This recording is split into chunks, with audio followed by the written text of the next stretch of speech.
একটা বাস্তব কথা কি জানেন? পাখির উড়তে যেমন লাগে পাখা, মানুষের ঠিক তেমনি উড়তে লাগে টাকা। তাই যার টাকা আছে তার ভুলকেও ফুল মনে করা হয়, আর যার টাকা নেই তার নীরবতাকেও অপরাধ মনে করা হয়। তাই টাকা এমন এক জিনিস যা থাকলে মানুষ কেনা যায়, আর না থাকলে মানুষ চেনা যায়।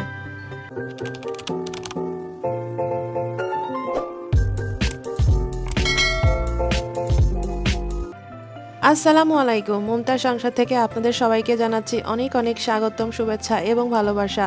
আমার ছোট ছোট ভাই বোনেরা, আমার আন্টি আঙ্কেল, আমার আপু ভাইয়ারা, যারা যারা আমার এই ভিডিওটি দেখছো, সবাইকে অনেক ভালোবাসা জানাচ্ছি। আর প্রথমেই একটি অনুরোধ করে ফেলবো, ভিডিওটি দেখতে দেখতে যদি কোনো অংশ ভালো লেগে যায় বা কোনো কথা ভালো লেগে যায়, তাহলে প্লিজ একটু লাইক দিয়ে দিও।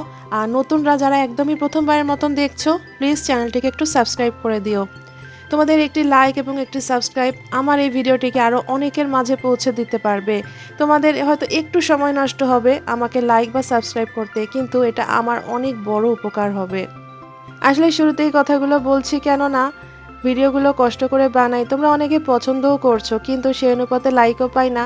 আর নতুনরা যারা দেখছেন অনেকেই হয়তো ভাবেন বা জানেনও না যে চ্যানেলটাকে সাবস্ক্রাইব করে দিতে হয়। সাবস্ক্রাইব করলে যে যে ভিডিও বানাচ্ছেন তার অনেক উপকার হয়, এটা অনেকেই জানেন না।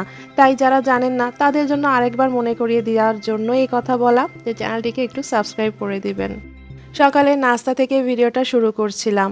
নুডলস বানিয়ে ফেলেছিলাম, কারণ হাজব্যান্ডকে একটু টিফিনে দিয়ে দিব। সবসময় ভাত মাংস খাওয়ার সময় হয় না, আর খেতেও চায় না, যেহেতু ঠান্ডার দিন। রোস্টটা থাকলে হয় কি, ওদের অফিসে ওভেন থাকে, জাস্ট গরম করে খেয়ে নিতে পারে। অনেক সময় লাঞ্চ বাইরে করতে হয়, আবার সকালে যে নাস্তাটা বাসায় করে যাওয়ারও সময় পায় না। তো অনেক সময় দেখা যায় এরকম শর্টকাট, মানে যেগুলো ইজিলি খেয়ে নিতে পারে চামচ দিয়ে, সেই টাইপের নাস্তাগুলোই তাকে প্যাক করে টিফিনে দিয়ে দেই। নুডলস যখন করেছি আমি একটু বেশি করেই করি, কারণ আমিও খাবো নাস্তা, এবং যদি থেকে যায় বিকালেও নাস্তায় খাওয়া হবে। কারণ আমাদের দুজনের সংসারে দেখা যায় এই টাইপের নাস্তাগুলো বারে বারে করা একদমই আমার মনে হয় সময়ও নষ্ট, এবং গ্যাস নষ্ট হয়, টাকাও নষ্ট হয়। তাই সময়টাকে বাঁচিয়ে যতটা সম্ভব করা যায় সেই কাজগুলো করারই চেষ্টা করি।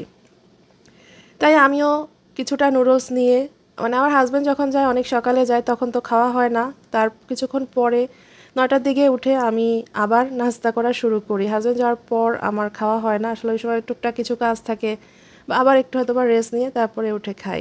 আর খেতে খেতে চুলায় চাটা বসিয়ে এসেছিলাম, কারণ গ্যাসের অবস্থা 9টা 10টার পরে একদমই থাকে না, একদমই মিটমিটা হয়ে যায়। যার কারণে চাটা বসিয়ে এসেছিলাম, চাও হয়ে গেছিলো।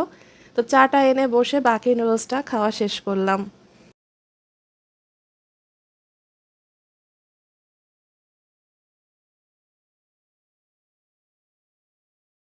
আর এই যে দেখছেন কতগুলা কুল বড়ই, এই কুল বড়ইগুলো কালকে রাতে নিয়ে এসেছিল। কিন্তু বড়ইগুলা না আপেল বড়ই বলে মনে হয় এগুলাকে। কয়েক বছর আগে যখন খেতাম খুব ভালো লাগতো, মানে নামই কিন্তু আপেল বড়ই, এত মজা হয়, আপেলের মতনই খেতে হয়। কিন্তু এবারে জানলাম মানে একদমই টেস্ট নাই। অনেকে বলে এগুলো নাকি মেডিসিন দিয়ে নেয় একটু পাকানোর জন্য, হতে পারে। একদমই টেস্ট লাগছে না, মনে হয় আর খাওয়াও হবে না। কারণ কি, শক্ত ভিতরটা দেখে মনে হচ্ছে যদিও পাকা, মানে যেগুলো একটু হলুদ হলুদ হয়ে আছে না পাকা, সেগুলোও কিন্তু খেতে একদম টেস্ট নাই, মানে সেগুলো খেতে একদমই কাঁচার মতন। তো বোঝাই যাচ্ছে এটাতে মনে হয় ফরমালিন দিয়েই পাকানো। আর আরেকটা কথা হচ্ছে কি, একদম ফ্রেশ ফ্রুট হলে হয় কি, তার মধ্যে কিন্তু পোকাও বসে। এগুলোর মধ্যে কিন্তু খুব একটা পোকাও বসছিল না, কারণ বড়ই জাতীয় আইটেমে কিন্তু পোকা খুব বেশি দ্রুত চলে আসে। আম, বড়ই, জাম, এগুলো যদি একটু পচনশীল, এগুলোর মধ্যে কিন্তু পোকা খুব দ্রুত চলে আসে। তো যাই হোক, টাকাটাই আর কি গচ্চা গেল, কিন্তু খাওয়া সেভাবে হলো না। আমি তো দুপুরে আসলে সেরকম রান্না করতে পারি না, যেহেতু গ্যাস থাকে না। এই সময়টা আমি ঘর গোছানোর কাজ বা আমার কোনো পার্সোনাল কাজ থাকলে, ভিডিও রিলেটেড এই টাইপের কাজগুলো আমি করে ফেলি, এবং আমার কিছু পড়ালেখাও থাকে, আমি একটি কোর্স করছি, সেই কোর্সে পড়ালেখাও থাকে। সমস্ত কিছু সময় দিয়ে আমি এই ভিডিওতে আবার একটু সময় দিই। তো গ্যাস আসতে আসতে আমার প্রায় 3টা 3:30 বেজে যায়, তারপরে আমি আবার রান্না শুরু করি। আজকের ভিডিওতে আমি কি কি রান্না করলাম, কি কি খেলাম, সেই ভিডিওগুলোই শুধুমাত্র শেয়ার করলাম। আসলে অফ ক্যামেরাতে ঘরের আরো অন্যান্য অনেক কাজ থাকে, ঝাড়ু মোছা, ঘর গোছানো, অন্যান্য যাবতীয় কাজগুলো করে ফেলেছি, ওগুলো আর আজকে আপনাদের সাথে শেয়ার করা হয়ে ওঠেনি। আজকে রান্না করব ফুলকপি আলু দিয়ে একটা মাছের ঝোল। আজকে আমি এটা রুই মাছ করব, রুই মাছের ঝোল করব। শীতকালে এই তরকারিটা খেতে আমার ভীষণ ভালো লাগে।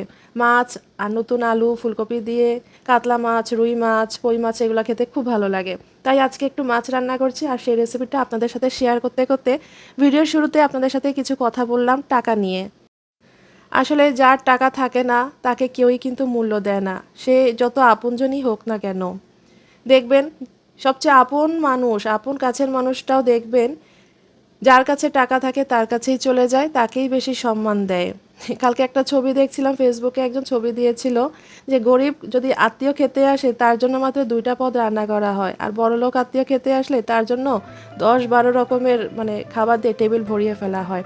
এই টাকার মূল্য কিন্তু জীবনে প্রচুর আছে। এতদিন জানতাম যে লেখাপড়া, সম্মান, মানে যত বেশি শিক্ষিত হবে তার যদি টাকাও না থাকে তাও কিন্তু সম্মান পাবে, কিন্তু এখনকার যুগে না, আপনি যতই শিক্ষিত হন বা যাই হন, টাকা যদি না থাকে কেউ আপনাকে পাত্তা দিবে না। টাকাটা জীবনের এখন এতটাই মূল্যবান হয়ে গেছে। তাই টাকা সঞ্চয়ের জন্য আমি সবসময়ই বলবো, আমি কিন্তু সেভাবে টাকা সঞ্চয় এতদিন করতে পারিনি, বা আমার হাজব্যান্ডও একদমই টাকা সঞ্চয়ের প্রতি মনোযোগী নয়। মানে আমি যদি চাইও যে একটু কম চালাবো, কম খরচ করব, তার জন্য আমি একটুও খরচ কম করতে পারি না। আর ও একদমই টাকা সঞ্চয় করতে পারে না।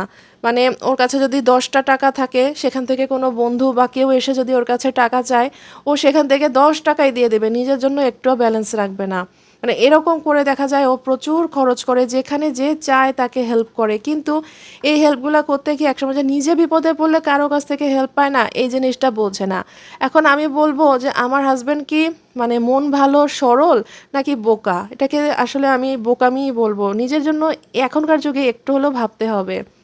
এই কারণে আমি অনেক ধরনের বিপদে পড়ে অনেক শিক্ষা পেয়েছি। এখন থেকে আমি কিছুটা সঞ্চয়ের প্রতি মনোযোগী হয়েছি।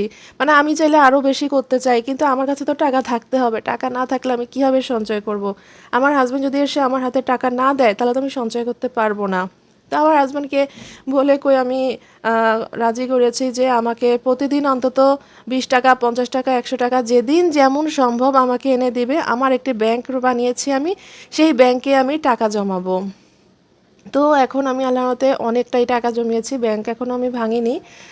আর মানে পিগি বক্স যেটাকে বলে না, বাসায় সঞ্চয় করা যেটাকে, ডিপিএস, এফডিআর যেগুলো হয় না ব্যাংকে, আমার এরকম আছে। কারণ আমি কিন্তু মানে বেশ কয়েক বছর আগে কিন্তু আমি ওয়ার্কিং লেডিও ছিলাম, আমি চাকরি করতাম। তো যাই হোক, চাকরিটা ছেড়ে দেওয়ার পর থেকে আমার সেভাবে আর টাকা জমানো হচ্ছে না। তো চাকরি করাকালীন সময়ে কিছু টাকা আমি সঞ্চয় করেছিলাম, সেই টাকাগুলো আমার ব্যাংকে রয়েছে খুবই অল্প, সামান্য পরিমাণে। কারণ আমার বয়স অল্প, আমি এতটা লাখ লাখ টাকাও সঞ্চয় করতে পারিনি। খুবই সামান্য অর্থ আমার ব্যাংকে জমা রয়েছে। তো এটা হলো গিয়ে জাস্ট আমার অল্প সঞ্চয়। আর এখন ওইটার উপরে তো বসে থাকলে হবে না, ওইটা তো এখন একটা স্থির একটা স্টেবল অবস্থায় আছে, আমাকে তো এরপর নেক্সট বাড়াতে হবে। এই বাড়ানোটাই আমি বাসায় বসে সঞ্চয় করার চেষ্টা করছি। এই যে বললাম আমার হাজব্যান্ডকে টাকা দেওয়ার কথা, এইভাবে আমি যদি মাসে 20 টাকা, 30 টাকা করে, মানে প্রতিদিন যদি এরকম করে যদি মাসেও সঞ্চয় করি, দেখবেন মাসে কিন্তু অনেকগুলো টাকা সঞ্চয় হয়ে যায়। তো এইভাবে কোনোদিন 20 টাকা, কখনো আমাকে 150 টাকা, 200 টাকা, 100 টাকা, মানে এইভাবে প্রতিদিনই আমি কিছু না কিছু, মানে একদম আমি শূন্য যেতে দিই না, কিছু না কিছু হলেও আমি আমার ব্যাংকে টাকা ভরি। তাই আমি এক্সাক্ট ফিগারটা আপনাদের বলতে পারবো না যে আমি মাসে কতটা জমাচ্ছি, কারণ কখনো কম কখনো বেশি। তো আমি টার্গেট নিয়েছি বছরে অন্তত আমি 15 থেকে 20 হাজার টাকার মতন আমি একটা হাতে অ্যামাউন্ট নিব। এটা আমার এই বছরের টার্গেট। এই টার্গেটটা যেন আমি ফুলফিল করতে পারি, এবং নেক্সট ইয়ার যেন এই টার্গেটটাকে আমি আরও বেশি বাড়িয়ে নিতে পারি। আমাদের সবার, বিশেষ করে মহিলাদের ঘরে বসে এই ধরনের সঞ্চয় করা অবশ্যই উচিত। একটা উদ্যোগ না নিলে কখনোই কিন্তু সেটা ফুলফিল করা যায় না। আমাদের প্রতিটা মেয়েরই উচিত স্বামীর আয়ের পাশাপাশি আমাদেরও একটু এই ধরনের উদ্যোগ নেওয়া। আসলে স্বামীরা অনেক সময়, ছেলেরা অনেক সময় সঞ্চয়ের প্রতি মনোযোগী হয় না, অনেকেই অনেকেই, যেমন আমার হাজব্যান্ড একদম সঞ্চয়ের প্রতি মনোযোগী নয়। তো এই ধরনের আর কি যাদের হাজব্যান্ড, তাদের বউদের কিন্তু খুব বিপদে পড়ে যেতে হয় কখনো যদি কোনো সমস্যা চলে আসে। তাই যারা এরকম আছেন, আমি রিকোয়েস্ট করব প্রত্যেকে এরকম করে একটু সঞ্চয়ী হওয়া শিখুন। দেখবেন কখনো বিপদে পড়লে স্বামীর সাথে সাথে আপনিও বিপদে পড়ে যাবেন, সেই বিপদটা থেকে অনেকটাই রক্ষা পাবেন যদি কিছুটা টাকা আপনার কাছে থেকে যায়। এইভাবে প্রতি বছর যদি জমাতে থাকেন, একটা সময় একটা ভালো অ্যামাউন্ট জমা হবে।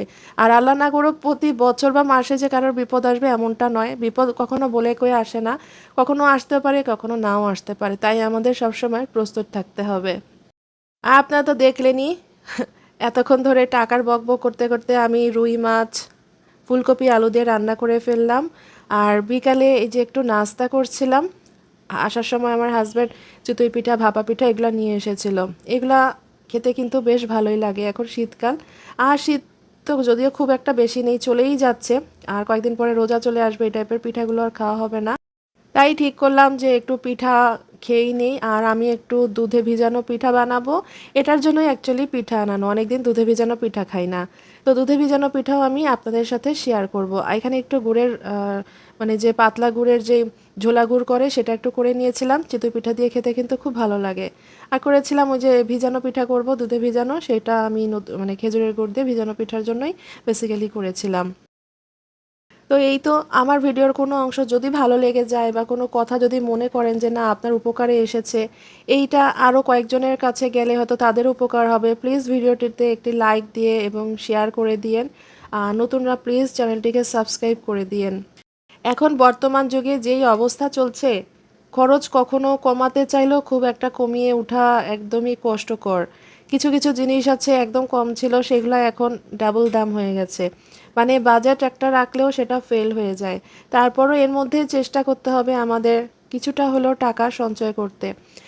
যাদের বাসায় হাজব্যান্ডরা বা ছেলেরা এই ধরনের সঞ্চয়ের প্রতি মনোযোগী, তাদের তো আসলে সোনার সোহাগা, বলার কিচ্ছু নেই। সাথে যদি ওয়াইফরাও করেন তাহলে তো খুবই ভালো। সাথে সাথে ঘরের বাচ্চাদেরকেও এই ধরনের কাজের প্রতি উৎসাহ দিতে হবে। টিফিনের টাকা যেন তারা পুরোটা খরচ না করে কিছু কিছু হলেও যেন তারা জমাতে শেখে। ছোট থেকে সঞ্চয় করা শিখলে কিন্তু বড় হয়েও কিন্তু সেই মনোভাবটা থেকে যাবে সঞ্চয় করার। এই তো রাতের খাওয়ার সাথে ফুলকপি আলু মাছের ঝোলের সাথে খাওয়ার সাথে আরেকটু ফুলকপির পাকোড়াও ভেজে নিয়েছিলাম। এটা কিন্তু খেতে খুব ভালো লাগে, আর অনেকটা মুচমুচে হয়েছিল।